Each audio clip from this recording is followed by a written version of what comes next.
Amados irmãos, que a graciosa paz do nosso Deus esteja impactando a nossa alma, nosso coração, de maneira ditosa, para que possamos, pelo poder do Espírito Santo, obedecer os mandamentos de Deus, servi-lo com alegria e paz e agradecer ao nosso Deus pelo seu cuidado para conosco.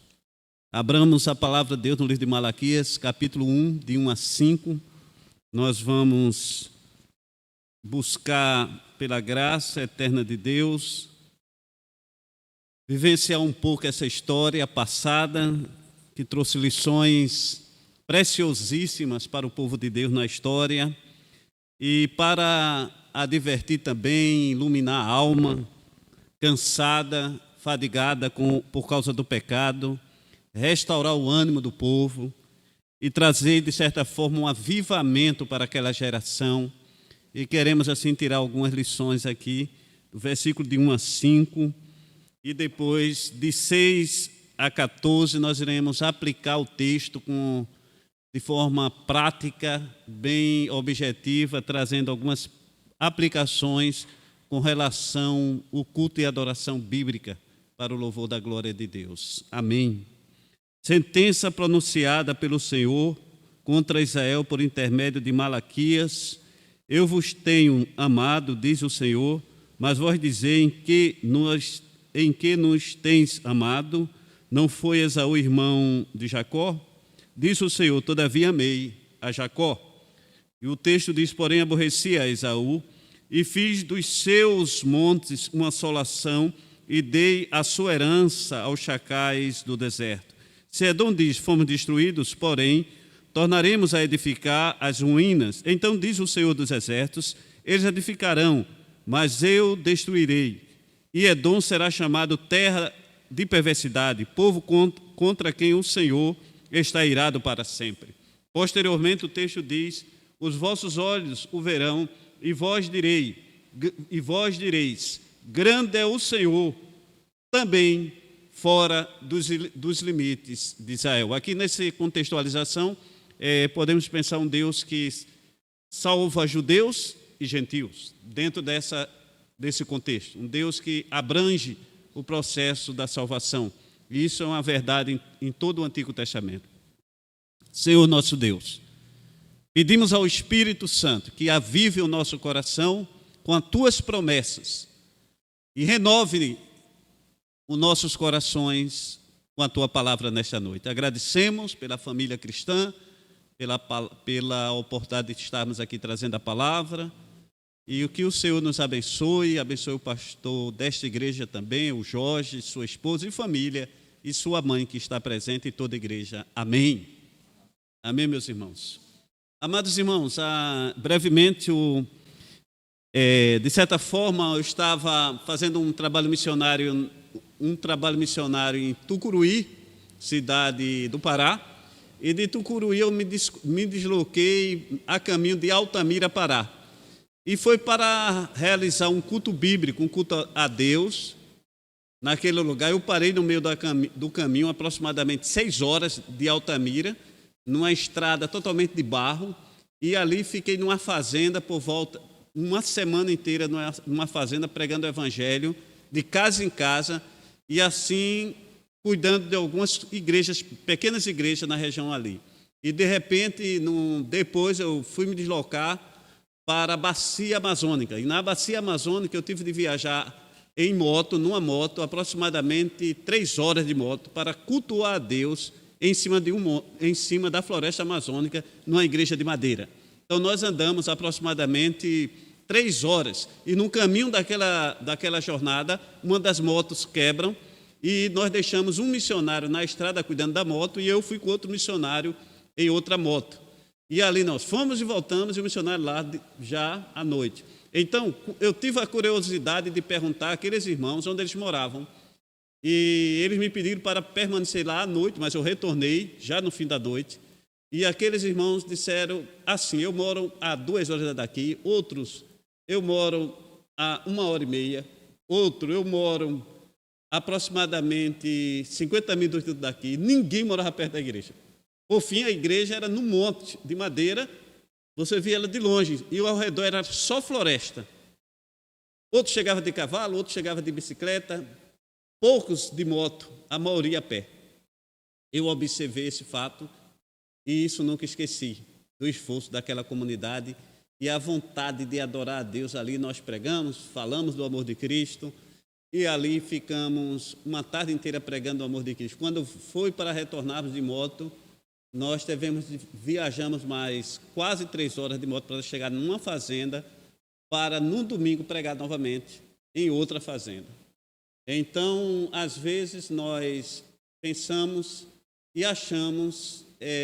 tem gente que sofre muito para ir para uma igreja e se desloca distâncias gigantescas. Então, nós temos nas nossas mãos carro, ônibus e tantas facilidades hoje. Mas existem locais que é difícil acesso e sofremos bastante. Então, são irmãos presbiterianos, esses irmãos que nós visitamos naquela comunidade. E quero assim destacar para você, meus amados irmãos, que nós vivemos na sociedade de cansaço, numa sociedade de cansaço. E existem muitas teses sobre esse tema, a sociedade de cansaço. Além da sociedade consumista, porque o consumismo dá cansaço, vivemos numa sociedade de cansaço. E cansaço, tanta tecnologia e tantas coisas, nós cansamos muitas vezes de dedicar um culto a Deus vivo, poderoso, diariamente poderoso, e a Deus busca mesmo com fervor espiritual.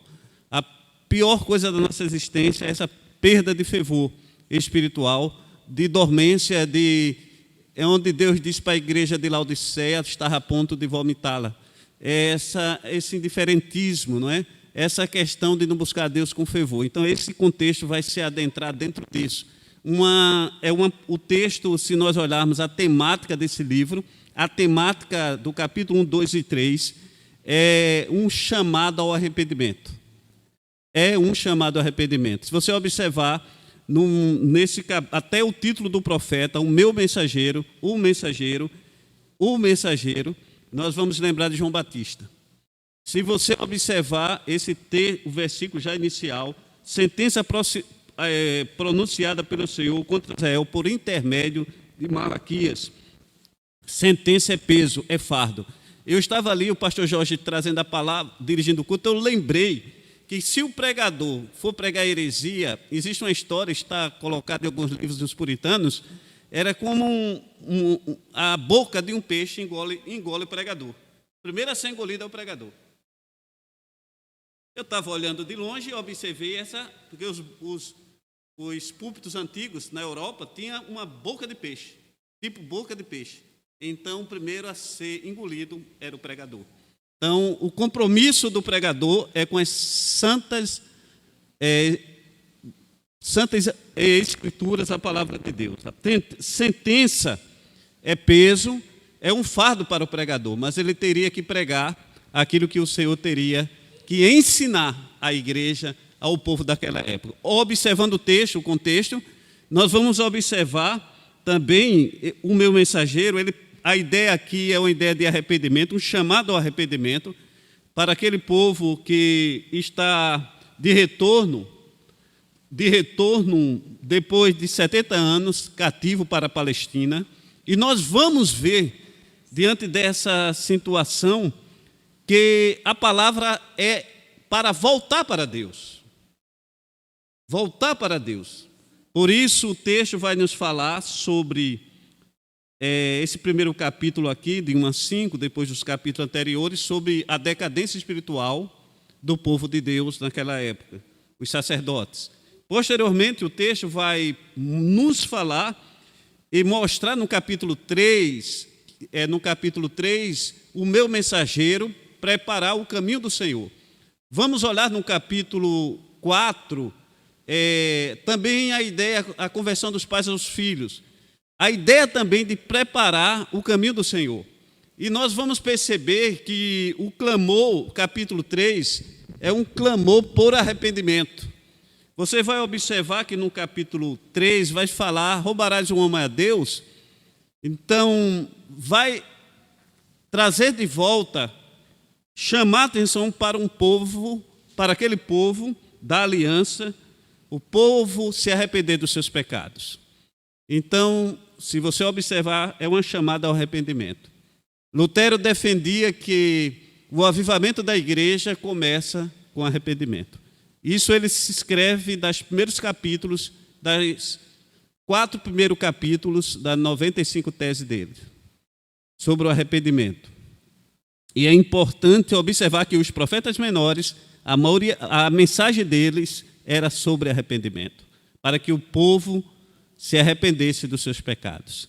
E dentro desse contexto, nós vamos observar o texto dizendo assim: eu vos tenho amado. É uma estrutura, a estrutura do texto, ela vem Deus afirmando, o povo falando, e depois vamos pensar Deus fazendo uma aplicação ao coração do povo por meio do profeta Malaquias. Toda a estrutura do livro vai ser assim: Deus falando, posteriormente o povo dando respostas e novamente havendo uma aplicação no coração do povo de Deus.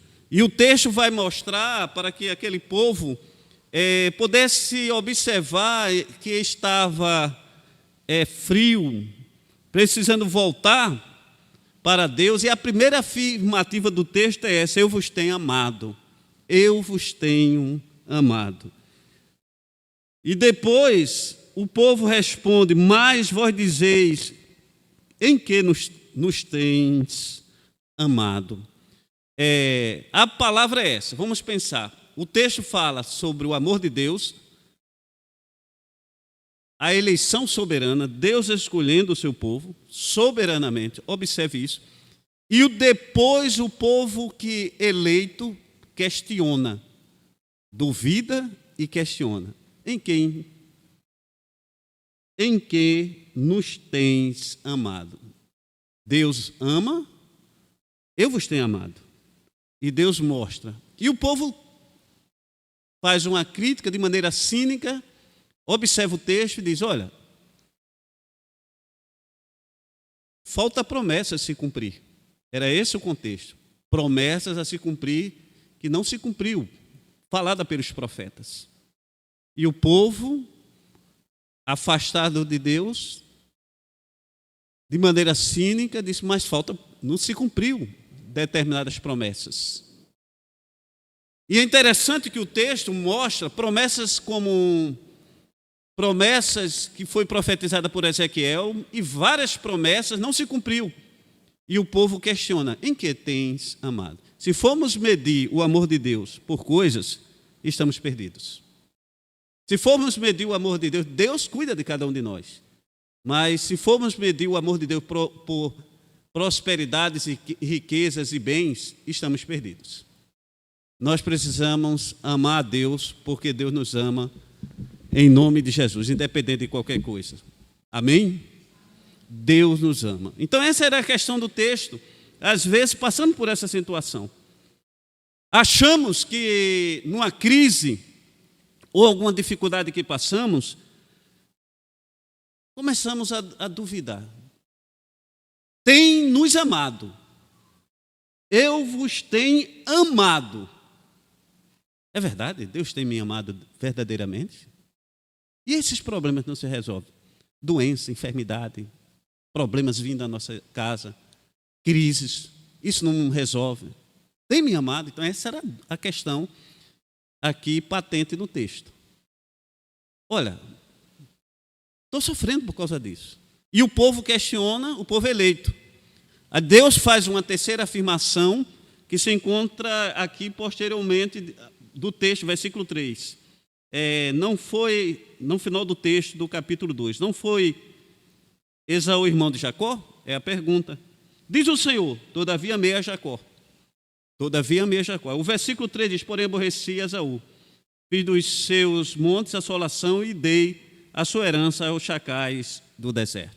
Observando aqui esse texto aqui, observamos aqui, nós falamos aqui sobre amor pleno. Pensamos assim. Existem várias traduções aqui sobre essa expressão, porém aborreci Esaú, como odiado por Deus, e outras traduções. Existe uma tradução que diz: ama menos. E amar a Jacó, amou a Jacó e escolheu a Jacó de maneira plena, de maneira convicta. Observe que isso é muito importante para narrarmos, pensarmos sobre isso. Deus nos elege por sua graça soberana. Mesmo o povo eleito duvida. Deus elege soberanamente. E Deus afirma para aquele povo que preservou o povo, a aliança de Jacó, preserva o povo, guarda o povo, como diz a parte aqui do versículo 4, destruindo assim Edom, o seu orgulho. Quando Edom no passado procura, como diz o próprio texto, se Edom diz fomos destruídos, porém Deus assolou um povo que zombava de Jacó.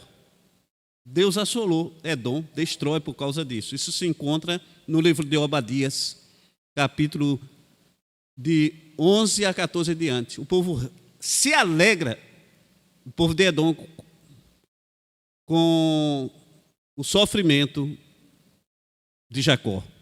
O mesmo acontece no Salmo 137. O povo de Edom grita: arrasai-o, arrasai-o, arrasai-o, arrasai-o. E Deus é Deus disciplinador. Ele age de forma forte, destruindo aquela nação perversa, mostrando assim a sua bondade para com Jacó, provando assim o seu amor, meus irmãos. Amém? Mas não podemos nunca rir da vergonha de ninguém e nunca devemos desejar o mal para ninguém. Deus cuida de todas as coisas. Deus cuida de todas as coisas. Deus é soberano. Em primeiro lugar, Deus rejeita Edom para sempre. Em segundo lugar, Deus ama Jacó para sempre. E assim aprendemos que Deus nos ama para sempre, porque Deus é imutável, conforme diz Malaquias, Ele não muda. Ele é fiel, em nome de Jesus. Então é muito consolador para nós analisarmos o quanto Deus nos ama. Eu vos tenho amado. Isso vamos ainda ver mais adiante no versículo 5 do texto: os vossos olhos o verão e vós direis, grande é o Senhor, também fora dos limites de Israel.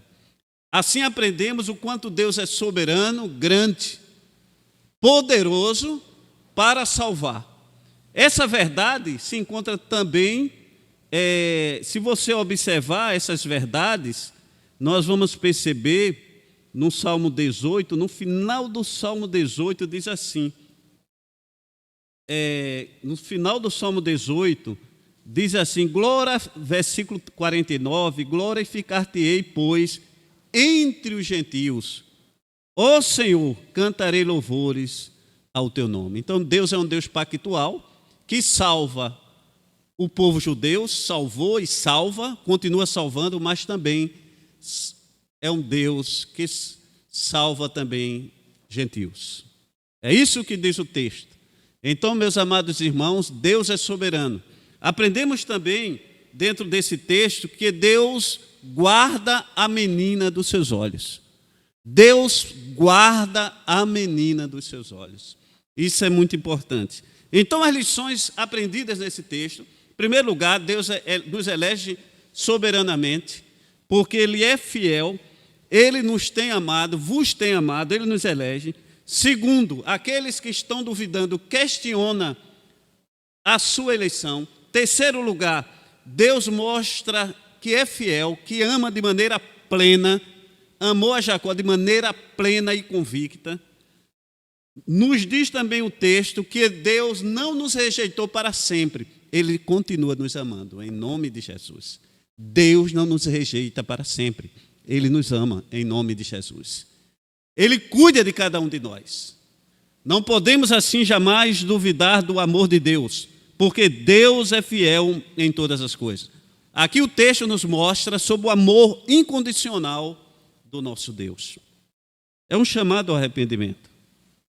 É um chamado ao arrependimento, meus amados irmãos. Aí aqui eu quero fazer algumas aplicações nos capítulos posteriores. Em prol de introdução, nós vamos fazer aplicações dos versículos 6 a 14. Se Deus nos ama, então Ele deve ser adorado. O culto deve ser cristocêntrico. Devemos adorar a Deus de forma completa, perfeita, uma entrega total. De maneira melhor a cada culto, para o louvor da glória de Deus. E aqui o texto nos mostra, em primeiro lugar, em gratidão, em face à presença de Deus e seu amor presente, que não devemos jamais duvidar do amor presente de Deus. É o que se encontra. Deus merece ser considerado.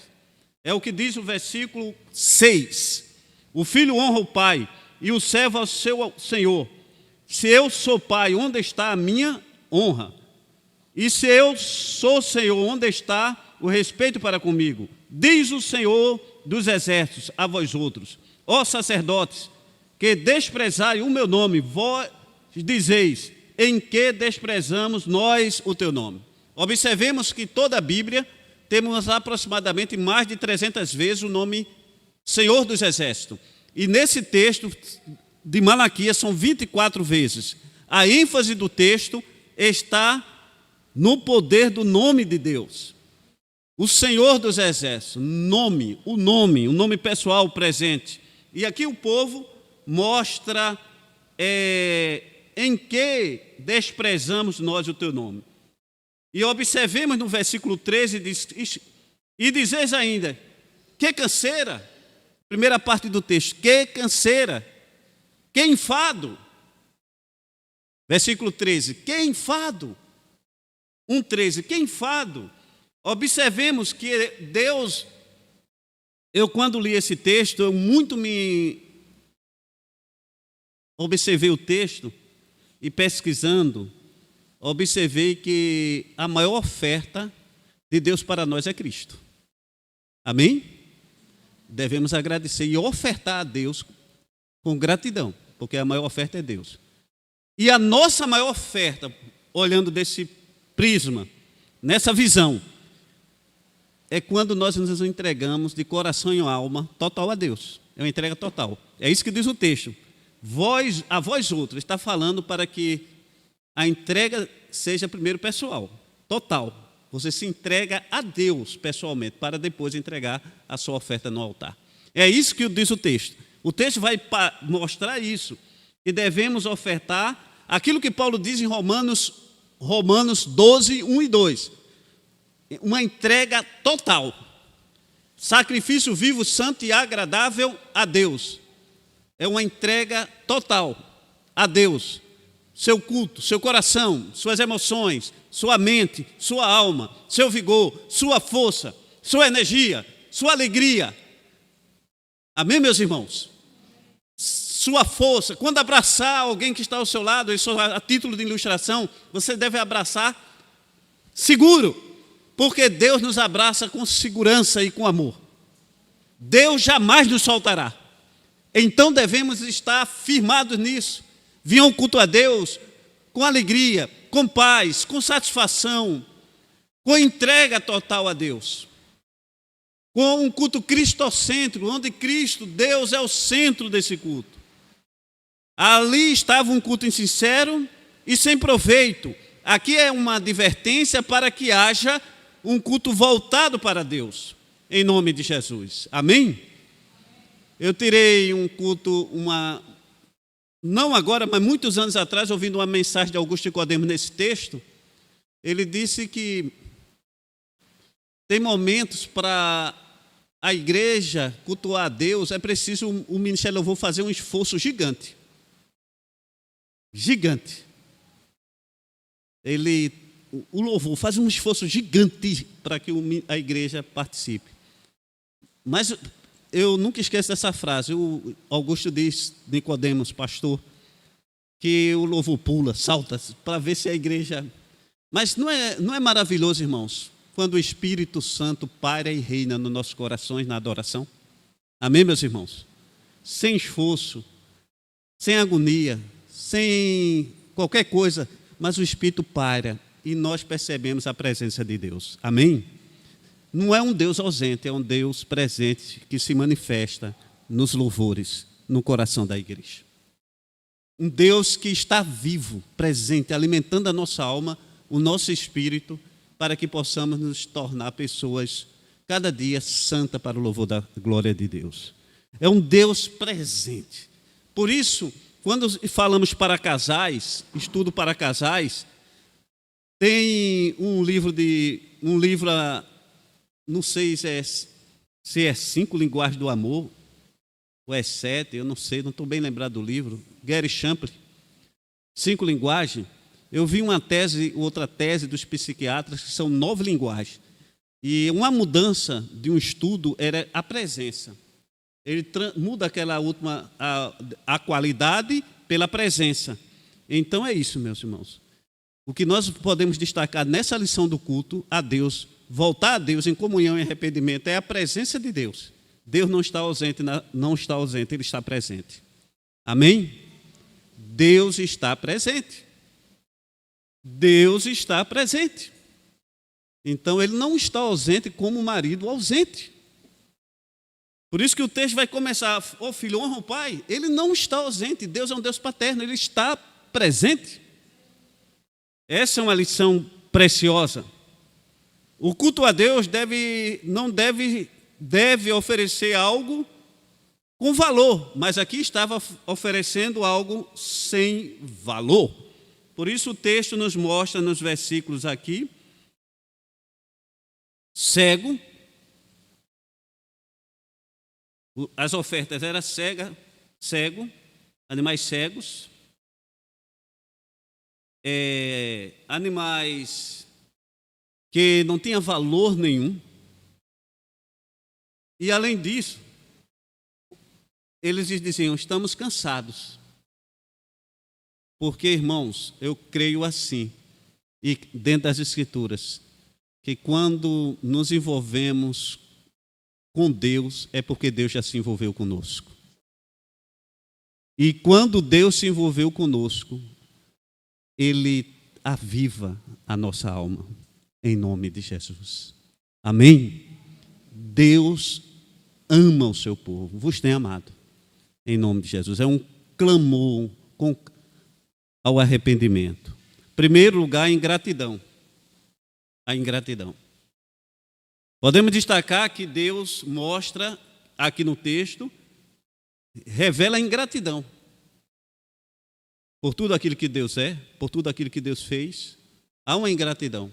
O Deus que liberta, o Deus que tem amado, tem cuidado, tem preservado, tem guardado o seu povo, mostra o povo ingrato, em que, questionando, duvidando desse amor perfeito, desse amor completo e pleno. Deus afirmando que elegeu, que cuidou e preservou. Em face a isso, existe uma ingratidão profunda no coração. Destacamos que existe essa ingratidão, e essa ingratidão muitas vezes governa e domina e controla as nossas vidas, as nossas faculdades.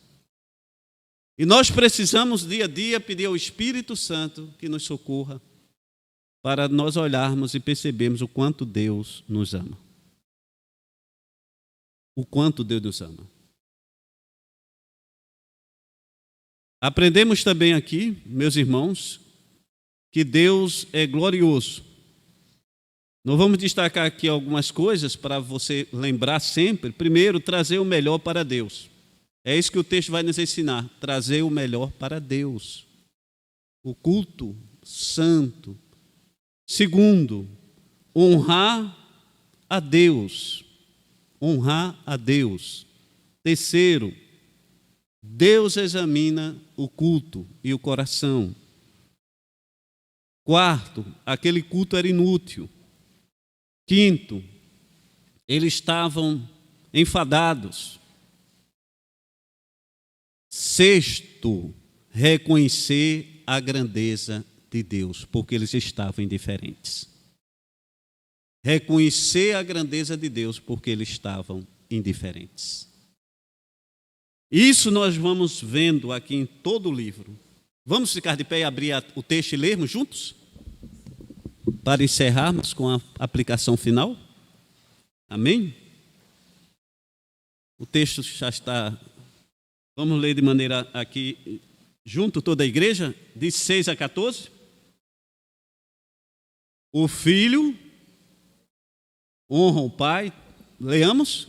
O filho honra o pai e o servo ao seu senhor. Se eu sou pai, onde está a minha honra? Se eu sou senhor, onde está o meu comigo? Diz o Senhor dos exércitos a vós outros, ó sacerdote que desprezai o meu nome, vós dizeis, em que desprezamos nós o teu nome? Ofereceis sobre o meu altar imundo e perguntais, e que havemos de ter profanado? Nisto que pensei, a mesa do Senhor é desprezível, quando trazei animal cego para oferecer. Não é isso mal? E quando trazer o coxo ou o enfermo, não é isso mal? Ora, apresentou teu governador, acaso terá ele agrado de será favorável? Diz o Senhor dos exércitos. Agora, pois, suplicai o favor de Deus, e nos conceda a sua graça, mas com tais ofertas, vossas mãos aceitará a vossa pessoa, diz o Senhor dos exércitos. Tornará houvesse entre vós quem feche as portas, para que não acendesse de balde o fogo do meu altar.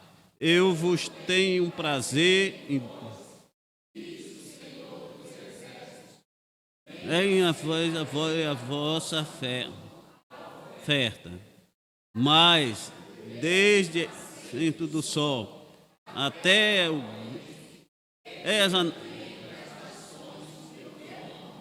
em todo lugar lhe é queimado incenso, trazido oferta puras, porque o meu nome é grande entre as nações, diz o Senhor dos exércitos.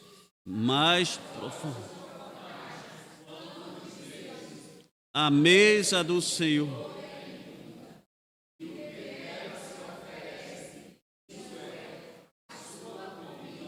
é desprezível. Dizeis ainda, que canseira, diz o Senhor dos exércitos, vós oferecei o dilacerado, o coxo, assim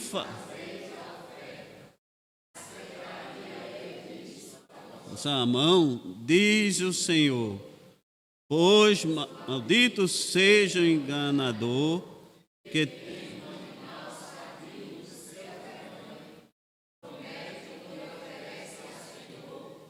defeituoso, porque diz o Senhor dos exércitos, o meu nome é terrível entre as nações. Amém. Ainda de pé, só para orarmos, aplicarmos. Deus está olhando para a pessoa. Em primeiro lugar, é o que diz no versículo 9. Está olhando para nós.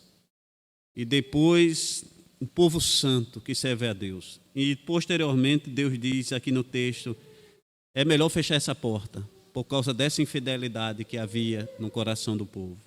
Amados irmãos, Deus nos dê energia espiritual, em nome de Jesus.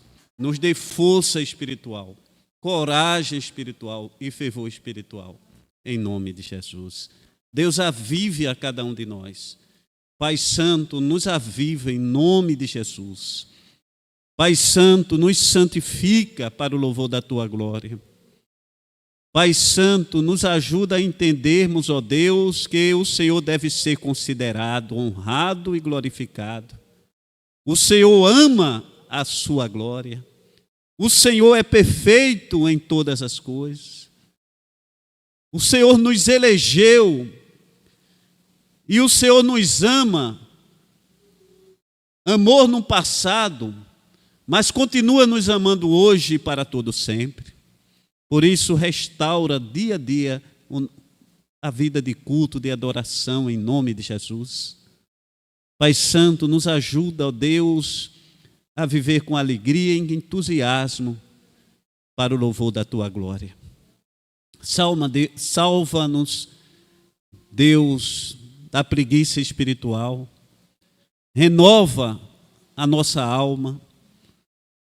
Nos ajuda, Deus, a receber a palavra do Senhor com alegria. E em nome de Jesus,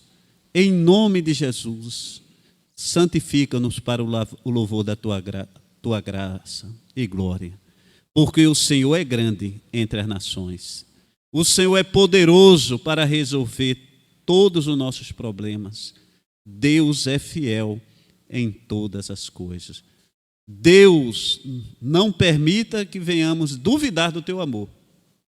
Porque mesmo que a figueira não floresça, não haja fruto na vide, o Senhor cuida de nós. Em todo tempo, em todo momento, Senhor, restaura as nossas vidas nesta noite para o louvor da glória de Deus. Amém.